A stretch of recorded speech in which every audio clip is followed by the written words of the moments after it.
Salve, salve, minha gente, muito boa noite. Vou tentar aqui comentar rapidinho para vocês sobre digestão e absorção de carboidratos, lipídios e proteínas, que eu acho que é a parte mais difícil dessa prova. Nem é tão difícil assim, acho que dá para entender.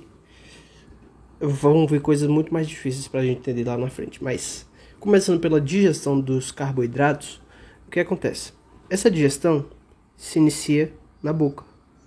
Isso é um assunto muito simples porque a gente lembra lá do ensino médio, que na boca a gente começa com a mastigação e vamos ter o início da amilase salivar. A amilase salivar vai começar a digerir os os polissacarídeos para digerir dentro do duodeno. Então o que acontece? Na boca a gente vai ter a mastigação mais a ação da amilase salivar.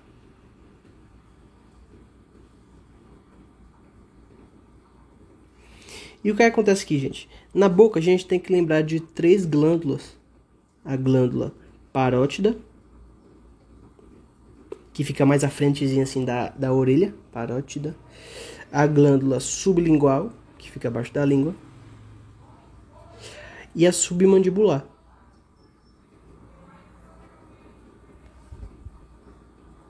Essas glândulas serão responsáveis por produzir saliva. E a importância da saliva é que nela contém a amilase salivar que vai digerir a comida e lubrificar esse bolo alimentar que a gente está ingerindo. Então, tem um outro ponto que eu quero falar aqui também, que a amilase salivar, naturalmente, ela é inativada. É como se ela fosse um desimogêneo, ela está inativa. E quem é que vai ativar essa amilase salivar? O íon Cl-. O Cl- vai chegar e vai ativar essa amilase salivar. Por isso é importante a gente consumir sal também de maneira moderada, obviamente. Não precisa de grandes quantidades. Passou pela boca, mastigamos, engolimos, vai passar pelo esôfago, vai chegar no estômago. No estômago não teremos digestão dos carboidratos. Nós teremos a digestão maior dos carboidratos no duodeno, que é a primeira parte do intestino delgado. Chegou no duodeno, o que é que a gente vai ter aqui? A gente vai ter a ação. Vou fazer mais embaixo para ficar mais legal.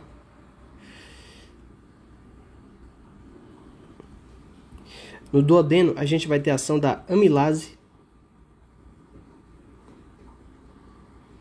pancreática, que aí vai digerir esses polissacarídeos também. Na boca já começou a digestão de polissacarídeos, alguns já viraram disacarídeos e outros já viraram monossacarídeos. E aqui é pra gente tornar tudo em monossacarídeo. Aproveitando que a gente chegou aqui, vamos lembrar um pouquinho dos tipos de carboidratos, que são os polissacarídeos, os disacarídeos e os monossacarídeos. O que acontece? O objetivo é transformar em monossacarídeo para ficar mais fácil de absorver. Acerca dos polissacarídeos, nós temos que saber os exemplos, que são amido, a batata que você come, o arroz que você come, o macarrão que você come, amido. Temos um polissacarídeo estrutural também chamado de celulose. Esse já não é absorvido pelo intestino, porque nós não temos bactérias responsáveis para digerir a celulose, e aí elas são responsáveis mais por estruturar as fezes, dar mais forma para as fezes, para deixar ela mais bonita e melhor para o intestino. Amido, celulose e o mais importante de todos, glicogênio. Sim, gente, glicogênio é um polissacarídeo, que é armazenado aonde? No fígado e nos músculos.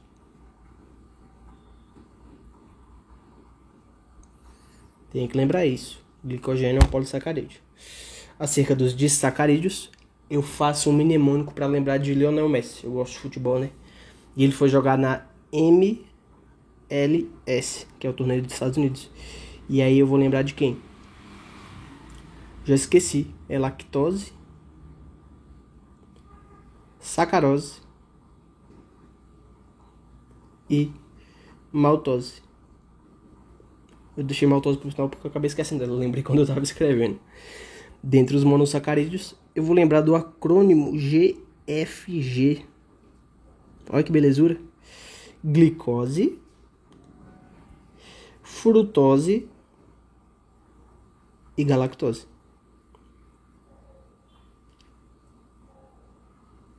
Então, gente, o objetivo da minha mastigação, o objetivo de eu utilizar enzimas para digerir esses carboidratos é transformar eles em monossacarídeos. E ele sendo um monossacarídeo no lumen intestinal, ele vai ser transportado por transportadores responsáveis por isso até chegar na corrente sanguínea, para ser transportado aos tecidos do corpo, para ser utilizado pelas células para fazer ATP, que é a nossa moeda energética. É o que nos dá energia. Então, recapitulando. No duodeno, a gente chegou no duodeno, a gente vai ter amilase pancreática. E no duodeno eu posso ter disacarídeos também. E tendo esses disacarídeos, eu vou precisar de outro MLS. Só que de enzimas responsáveis para digerir esses disacarídeos. Lactose, sacarose e maltose. E quem serão elas? Muito fácil de decorar. Maltase, lactase e sucrase. Sucrase achou um nome bem feio, né? Mas a gente lembra. Ase, digere. Ose é digerido. Tá perfeito. Deixa eu ver o que mais tem pra falar. A gente tem que falar da absorção, né? O que acontece? Vou fazer um desenhozinho aqui. Gente, no duodeno, for desmanchado em partículas pequenas, aí eu vou ter os monossacarídeos. Essa bolinha que eu desenho aqui é um monossacarídeo. E agora eu vou desenhar pra gente um enterócito. Recapitulando para vocês, o enterócito é a célula intestinal responsável pela absorção. E ela vai ter pelinhos, gente. Se você vê lá na prova uma célula com pelinhos, com esse negócio parecido com escova de dente, são os enterócitos. Por que são os enterócitos? Porque isso é denominado microvilosidades, responsáveis por aumentar a área de contato e absorver melhor. Tá, beleza. Aqui eu tenho um enterócito. Aqui eu tenho um monossacarídeo. E ele precisa entrar dentro do meu enterócito. E quem é que vai ser responsável por isso? Lembra que eu falei dos transportadores? Aí vai entrar o transportador SG. Vou desenhar ele aqui. Vou desenhar como se fosse uma meia-lua. Por quê? Porque ele vai ser responsável por englobar, abocanhar e levar até dentro do enterócito. Quem vai ser responsável por isso é o SGLT1. Por quê? Porque ele é o primeiro. E aí ele tá aqui, bem feinho. Bem feio não, né? Não vamos desvalorizar o trabalho do Pablo Picasso. Bem bonitinho. E ele vai conduzir esse meu monossacarídeo para dentro do enterócito. E eu vou desenhar ele aqui. Entrou no enterócito. Agora ele tem que ser transportado para a corrente sanguínea. Para a corrente sanguínea não, né? Porque ele não vai primeiro para a corrente sanguínea. Ele vai primeiro. Ele já vai. Confundi com lipídios aqui, galera. Sim, ele vai para a corrente sanguínea. E aí, dentro do meu enterócito, eu vou ter outro transportador chamado. Eu vou desenhar ele não. Vou só chamar ele de GLUT2. Que vai pegar esse enterócito, ou esse aminócido não, esse monossacarídeo, e vai jogar dentro da corrente sanguínea. Dentro da corrente sanguínea, ele vai para os tecidos do corpo e vai ser utilizado, como eu já falei. Então a gente lembra, no lumen intestinal, onde está passando o sangue, vou ter monossacarídeos livres, que serão transportados pelo SGLT1 para dentro do enterócito. Dentro do enterócito, esse monossacarídeo vai ser transportado pelo GLUT2 até a corrente sanguínea. E aí vai ser utilizado. Tá. Vou dar um pause aqui que meu ovo tá cozinhando. Vou ver se ele tá pronto. Eu voltei! Galera, voltei. E agora a gente vai falar de digestão e absorção de lipídios. Porque os lipídios são a nossa segunda fonte energética.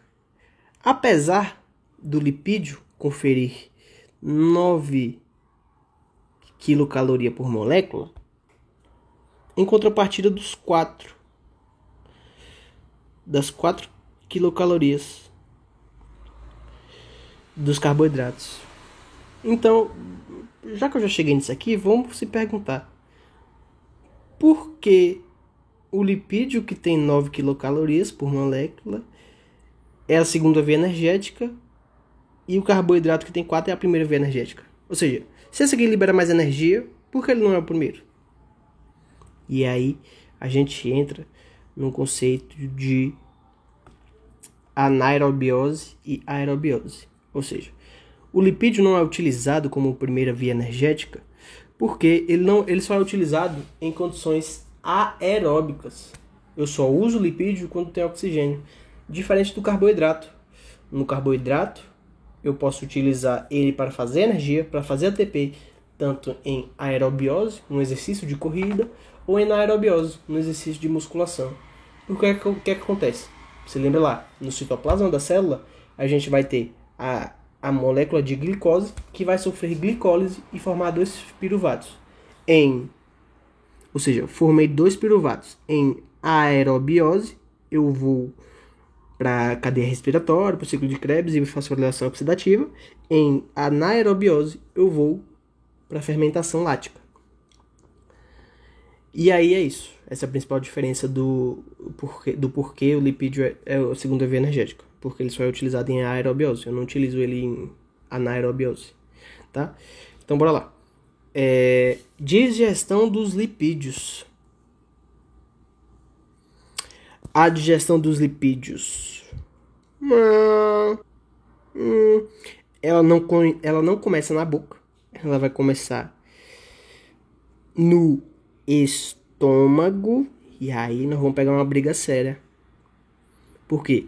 O livro que eu tava lendo, ele falou que começa no estômago. Mas apenas 10% é digerido. E é digerido por quem? Pela lipase gástrica. Cacete, tô com fome, viu? Gástrica. Olha. Tá certo. Gástrica.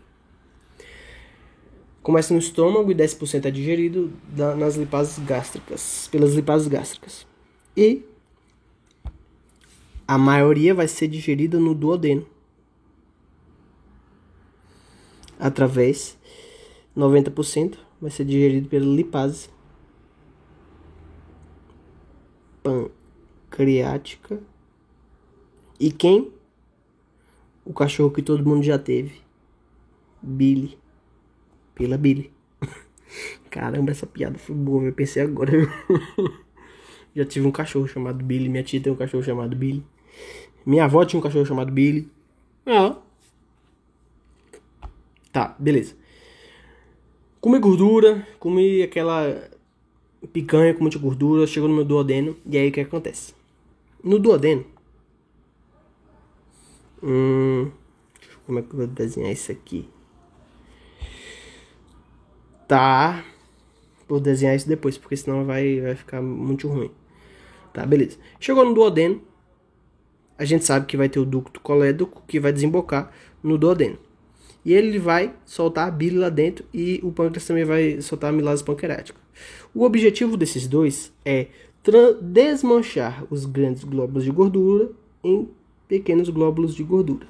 Porque em pequenos glóbulos de gordura, eles serão absorvidos pelas microvilosidades dos enterócitos. E aí, dentro dos enterócitos, eles serão conduzidos para a corrente sanguínea. Pera lá, vamos fazer um esqueminha para a gente entender melhor. Começou no estômago, majoritariamente no duodeno, e aí o que acontece? O triglicerídeo, que é o lipídio mais abundante na natureza, vamos chamar ele de TAG, ele vai ser desmanchado primeiramente em ácido graxo e glicerol.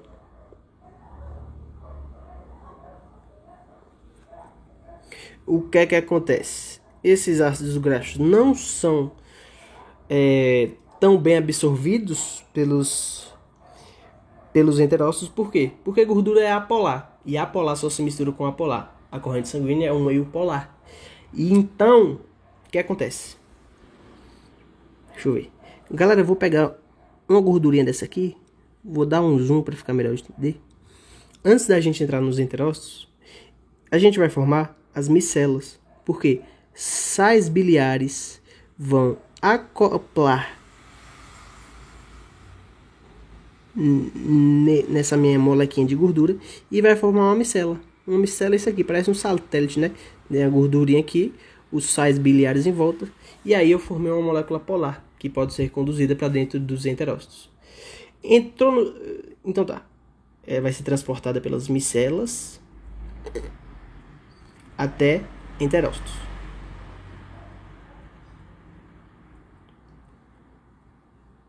Dentro dos meus enterócitos, o que acontece? Eu vou formar triglicerídeo de novo.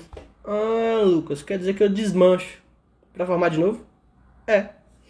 Eu pego essa grande molécula de gordura, desmanchei ela em pequenas. Dentro do enterócito, eu vou formar ela grandona de novo. Pô, essa proporção do desenho aqui não tá legal, né? Mas, o objetivo é esse. Então, dentro dos enterócitos, eu formo ácido graxo de novo. E aí meus sais biliares já foram embora. E aí chega na primeira parte das lipoproteínas. O primeiro condutor de lipoproteína. O primeiro condutor de lipídio, que é uma lipoproteína. Que quem é? É o quilomicron.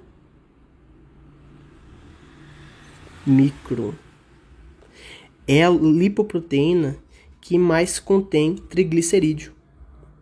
Ou seja, fisiologicamente, ele tem muito triglicerídeo. Por quê? Porque ele é responsável por transportar o cara, né, velho? Vou desenhar aqui meu quilomicron, que é uma lipoproteína. O que é lipoproteína? É um lipídio com uma apoproteína. Ou seja, eu vou ter uma cápsulazinha em volta da minha gordura. Nessa cápsulazinha eu vou ter apoproteínas que vão conferir característica polar igual aos sais biliares. E eu vou formar a minha lipoproteína. E o quilomicron, dentro dele a gente vai ter muito triglicerídeo e colesterol. Beleza. Formei meu quilomicron. Posso jogar na corrente sanguínea? Não. Diferente dos carboidratos, ele não entra primeiro na corrente sanguínea. Ele vai primeiro pro sistema linfático. Dentro do sistema linfático, ele pega carona e vai até as grandes veias do pescoço, que a gente pode encontrar também como as subclávicas. Vai até as grandes veias do pescoço e aí vai ser transportado para os tecidos do corpo para ser utilizado para as funções dele, né? Que os lipídios têm funções, eu acho que não precisa abordar aqui porque é bem fácil, né? Armazenamento de energia, resistência contra choques mecânicos, segunda via energética. E acho que de lipídios... Ah, não, tem um negócio que eu queria mostrar aqui, ó, que eu separei aqui, ó. Não era isso, era... Aqui, tem um resuminho aqui legal aqui, ó. Triglicerídeos são digeridos em ácido graxo e glicerol, são transportados por micelas, ou seja, no meu ácido graxo acoplou sais biliares, e aí ele foi transportado pelas micelas até dentro dos enterócitos. Aqui dentro o ácido graxo vira triglicerídeo de novo, e vai ser transportado pelos quilomicrons através do sistema linfático até as grandes veias do pescoço, e entra na corrente sanguínea. Nossa, tô com fome, viu? Eu queria falar isso aqui, ó, lipoproteínas, e eu acho que isso aqui é questão de prova, hein? Diferenciar fisiologicamente. Vou botar de dourado. Dourado é bonito, né? Chama atenção, parece ouro. Isso aqui é o nosso ouro. Diferenciar fisiologicamente lipoproteína de baixa densidade da lipoproteína de alta densidade. Ou seja, Gerson não vai querer uma questão só de LDL é colesterol ruim e LDL é colesterol bom. Não. Ele quer saber o porquê científico daquilo. E aí é preciso a gente se atentar aqui. No LDL, que é o colesterol ruim, eu vou ter aproximadamente 50% de colesterol, 25% de triglicerídeos e 20% de proteínas. Acho que o mais importante para a gente lembrar é que ele tem muito colesterol e baixa proteína. E o que é que significa isso? Essa lipoproteína, contendo mais colesterol, ela vai ser mais fácil de acoplar entre os tecidos do corpo, entre os músculos do corpo. E se ela é mais fácil de acoplar, ela pode se acoplar também nas veias. nas artérias. E esses glóbulos de gordura acoplando nas artérias, a gente chega na aterosclerose. O que é aterosclerose? Vou desenhar um corte transversal da minha veia. Aqui é o lúmen por onde passa a corrente sanguínea. E quando eu tenho muito colesterol, ele vai se depositando, formando os glóbulos de gordura, formando essa placa de gordura. Isso se chama aterosclerose. E aí fica mais difícil passar, e aí eu tenho que bombear mais forte. E bombeando mais forte, eu começo a ferir o endotélio. E ferindo o endotélio, a gente vai ter outras consequências, como por exemplo, AVC, um derrame. E é isso. É isso não. Tem HDL aqui também, que eu esqueci de falar. A diferença fisiológica do LDL pro HDL é que o HDL tem mais proteína do que colesterol. Vamos colocar assim, ele tem 20% de colesterol e HDL tem 50% de proteína. Ou seja, no HDL eu tenho baixo colesterol. E tem alta quantidade de apoproteínas. Gente, o que essa proteína vai fazer? Ela vai varrer essas gorduras da artéria e aí vai limpar o nosso canal sanguíneo, tá? Então tá, a diferença fisiológica é que um tem mais colesterol que o outro tem mais proteína que o outro. Porque colesterol, por que o LDL é ruim? Porque ele tem mais colesterol que fica que se acopla melhor nas veias, entre os músculos e forma mais gordura. E o HDL vai limpar essa gordura, tá? Mas o colesterol não é só ruim, a gente tem que ver as funções do colesterol. O colesterol também tem função hormonal, tá? Produzir testosterona, estrógeno, ele produz os andrógenos do corpo. Deixa eu ver o que é que tem mais. Vou dar uma pausa aqui, velho, que eu tô com fome, eu queria comer meu ovo cozido. Vou dar uma pausa aqui e a gente volta com digestão de proteínas, que é bem legal. Digestão de proteínas é bem massa. Vou ensinar pra vocês bomba de sódio e potássio. Já volto. Eu voltei antes das 8, graças a Deus. Jantei. E 2 ovos com feijão fradinho, palma e um pouquinho de carne moída. 2 ovos pra dar aquela saciedade pra nós ir até as 10 hoje. Pra dormir legal. Vamos nessa, digestão e absorção de proteínas. Galera, aqui a gente tem que dar nome aos bois. Vai começar na boca. Sim.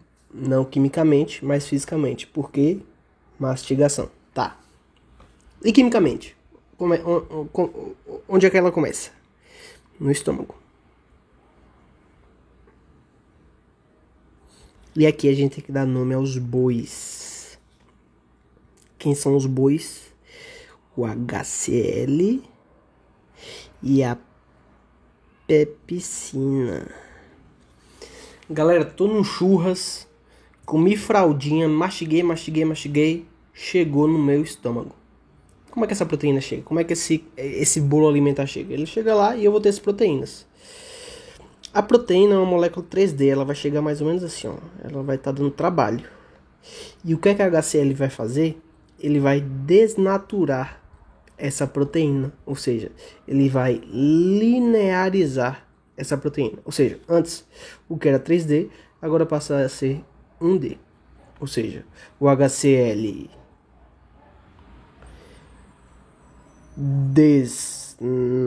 desnatura proteínas e ativa a pepsina.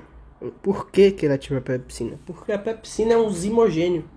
Se ele é um zimogênio, ele tem sua forma inativa. Qual é a forma inativa da pepsina?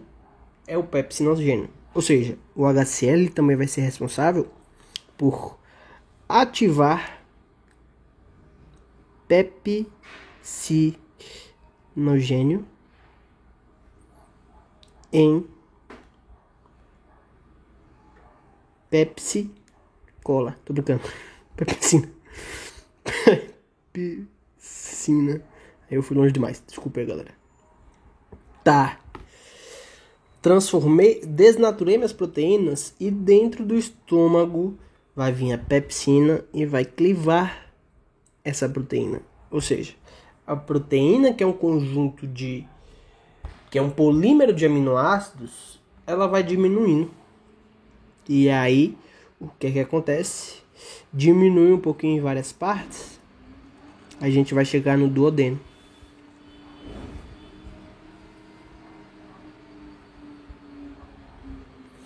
No duodeno, a gente vai ter a ação do suco pancreático, que vai conter quem? Tripsina. Peraí. No duodeno, a gente vai ter o suco pancreático, que vai ativar o tripsinogênio em tripsina. Como é o nome?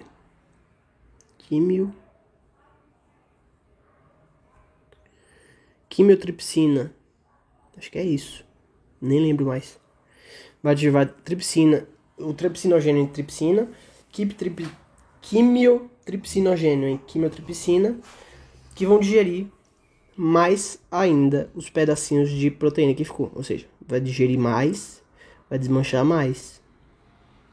Desmanchando mais, a gente chega no ponto alto da nossa absorção de proteínas, que é o que? Aqui eu tenho o meu lumen intestinal. Isso é um corte transversal. Peguei um pedaço do jejunho do ilho, passei a tramontina, e agora a gente está vendo aqui. Dentro do meu lumen intestinal, eu vou ter aminoácidos livres. E esses aminoácidos precisam entrar nos enterócitos. Aqui é o enterócito, tá, galera? E enterócito tem pelinhos. Enterócitos. E aqui são os aminoácidos livres. Tá. Esses aminoácidos livres têm que entrar para o enterócito para ser conduzidos para a corrente sanguínea. Como é que faz para ele entrar? E aí a gente chega numa parada muito legal chamada de bomba. Vou até escrever de vermelho, porque ela é bem massa. Vocês vão entender agora.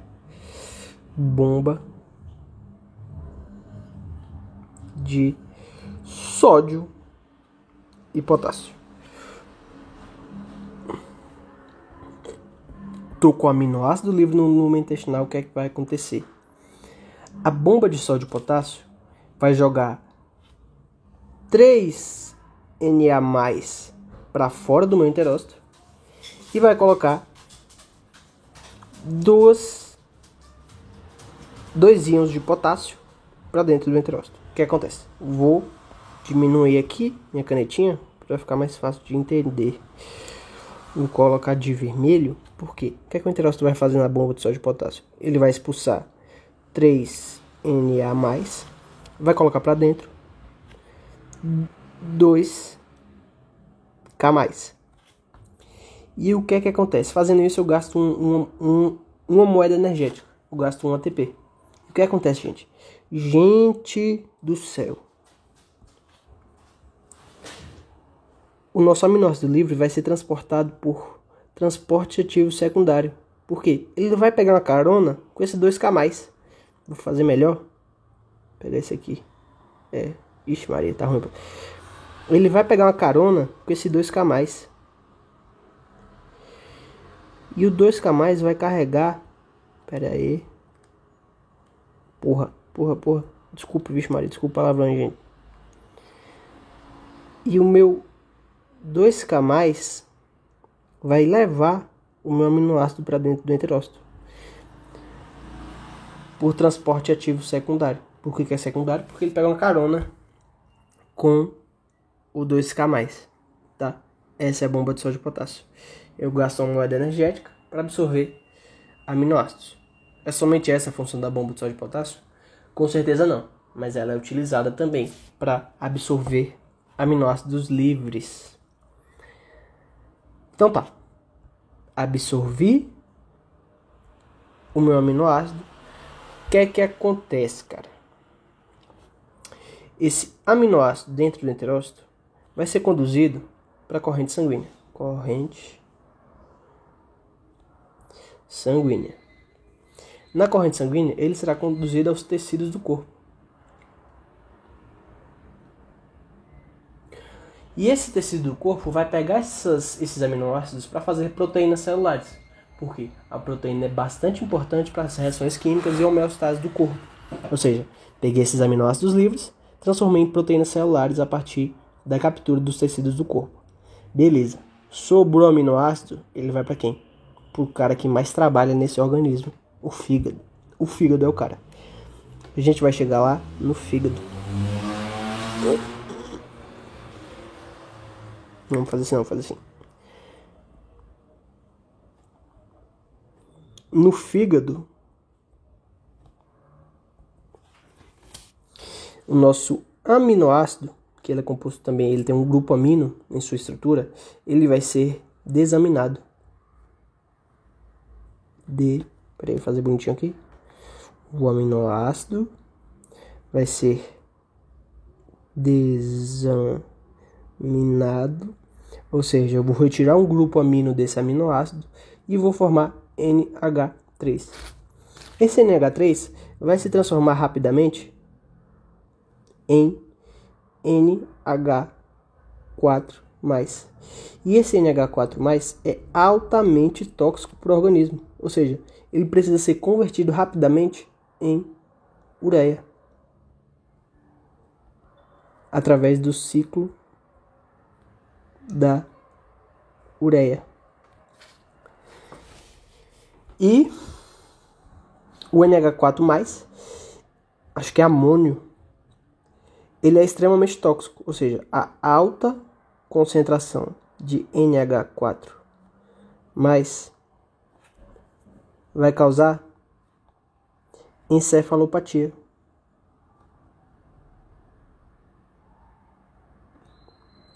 Hepática. Por quê?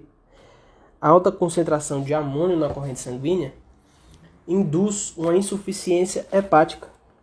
E essa alta concentração vai provocar alteração do estado mental do paciente e pode causar também coma, tá? Acho que é isso, a gente tem que saber disso aqui. O HC ele vai desnaturar as proteínas, vai transformar a pepsinogênio em pepsina, e a pepsina vai chegar nessa proteína desnaturada para quebrar mais. Chegou no duodeno, o suco pancreático vai ter tripsina, quimiotripsina, vai quebrar mais, vai transformar em aminoácidos livres. Através da bomba de sódio e potássio, esse aminoácido livre vai entrar pela corrente vai entrar no enterócito. No enterócito ele vai ser conduzido à corrente sanguínea. Na corrente sanguínea ele vai ser utilizado nos tecidos do corpo para formar proteínas celulares. E o excesso vai para o fígado para metabolizar. No fígado, esse aminoácido livre vai ser desaminado em NH3, que vai se transformar rapidamente em amônio, NH4+, que é altamente tóxico e precisa ser convertido em ureia para ser excretado pelos rins. Chegou no ponto alto também, que eu fiz um post lá no Close Friends. Eu fiz um desenhozinho. Não sei se vocês sabem, mas Euclides era o pai da geometria. E eu fiz um desenhozinho mais ou menos geométrico de um fígado. Por que eu fiz esse desenho? Para mostrar quais são os ductos que a gente tem que saber na hora da prova. Putz, por que ficou dessa cor, meu Deus? Cruz credo. Tá. A gente vai ter o fígado. E ele é dividido na parte direita e na esquerda. Por que é essa parte? O fígado está na sua parte direita. Olha aí para o seu abdômen. Na parte direita, a gente vai ter a parte maior, e mais ao centro a gente vai ter a parte menor do fígado. Tô aqui batendo nele, ó, escutei. E aí o que acontece? A gente vai ter a artéria hepática direita, teremos a artéria hepática esquerda, que vão se unir para formar a artéria hepática comum. E aí o que é que acontece? Eu vou ter a minha bolsinha que vai estar aqui atrás do fígado. Eu vou ter uma bolsinha chamada de vesícula biliar, que vai armazenar a bile produzida pelo fígado. E nessa bolsinha a gente vai ter esse ducto aqui, que tem nome também. O nome dele, vou botar em vermelho, o nome dele é ducto cístico. E o ducto cístico mais a artéria hepática comum vai formar pra gente, que é esse camarada aqui, o ducto colédoco.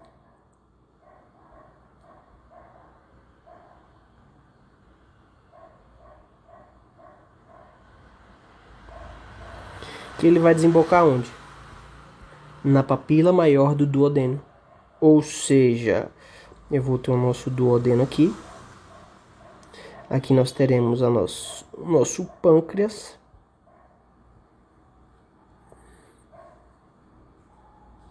E esse camarada vai chegar aqui na papila maior do duodeno. E aí vai soltar a bile lá dentro para digerir os lipídios. E o pâncreas também vai ter um ducto pancreático e um ducto pancreático acessório, que é menorzinho, para liberar o suco pancreático dentro do duodeno, para digerir também. E a piadinha que eu dei lá é que Euclides, que é o pai da matemática, ficaria fascinado com essa geometria. Acho que é isso que eu tinha para falar. É uma revisãozinha básica de lipídios, carboidratos e proteínas. Espero ter ajudado vocês. E valeu, até a próxima. Aliás, vou dar um bônus aqui, galera, sobre a oxidação dos lipídios. Porque o que acontece? Como eu falei para vocês, o carboidrato é a primeira via energética. E na ausência dele, quem é que eu uso? O segundo, que é o lipídio. E o lipídio, sendo a segunda via energética, ele vai passar pela via da beta-oxidação. O que é essa beta-oxidação? São vários ciclos que eu vou retirando moléculas e elétrons para jogar na fosforilação oxidativa. Mas antes de eu jogar na fosforilação oxidativa, eu formo acetil coenzima A. Aí eu jogo no ciclo de Krebs, depois vai para fosforilação oxidativa para formar ATP. O que acontece? O fígado, na ausência de carbo, ou seja, em jejum prolongado, que é mais de 18 horas, na ausência de carbo ele vai utilizar proteínas, ou seja, vai ocorrer a beta-oxidação. Falei proteínas, foi? É lipídios, gente, desculpa. Beta-oxidação de lipídios. Vou dar um pause aqui, que esse aqui eu vou pegar do meu material, que tá bem fácil de entender lá pra gente, peraí. Achei, galera. Os triglicerídeos serão digeridos em ácido graxo de glicerol, e na ausência de carboidrato, esse ácido graxo vai ser convertido em acetilcoenzima A. Essa acetilcoenzima A vai ser utilizada no ciclo de Krebs para formar ATP e dar continuidade à fosforilação oxidativa para formar mais ATP. O que acontece? Como produto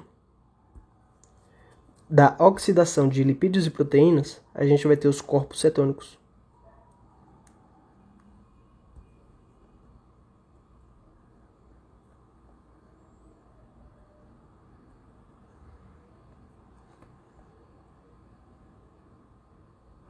São produtos da oxidação de lipídios e proteínas. E a alta concentração desses corpos cetônicos pode causar o que chamamos de cetose. Ou seja, o meu sangue está com alta concentração de corpos cetônicos, ou seja, eu reduzi o pH sanguíneo, ou seja, o meu sangue está mais ácido. E quando eu tenho mais corpos cetônicos ainda em excesso, eu vou ter cetoacidose. Então, primeiro vem a cetose e segundo vem a cetoacidose. E essa cetoacidose é classificada em cetoacidose normal, para jejum prolongado, ou fisiculturistas em períodos de baixo carbo, e tem a cetoacidose diabética. Por que é cetoacidose diabética? Porque quando a gente tem hiperglicemia, a gente tem alta concentração de açúcar no sangue. Contudo, quando eu não tenho insulina, os meus receptores de glicose não vão receber essa glicose presente no sangue. E aí, o meu corpo vai entender que eu não tenho glicose para usar como ATP. E aí eu vou precisar usar lipídios e proteínas, que serão oxidados, vão formar os corpos cetônicos, e aí a gente vai ter aquele hálito de cetona, aquele hálito mais de vinagre. Tá? Acho que é isso, ficou bastante extenso, tinha muito mais coisa para falar, mas gostei dessa parte aqui, de ter desenhado isso aqui. Acho que isso aqui pode ser uma questão de morfo da prova. E é isso, galera. Valeu!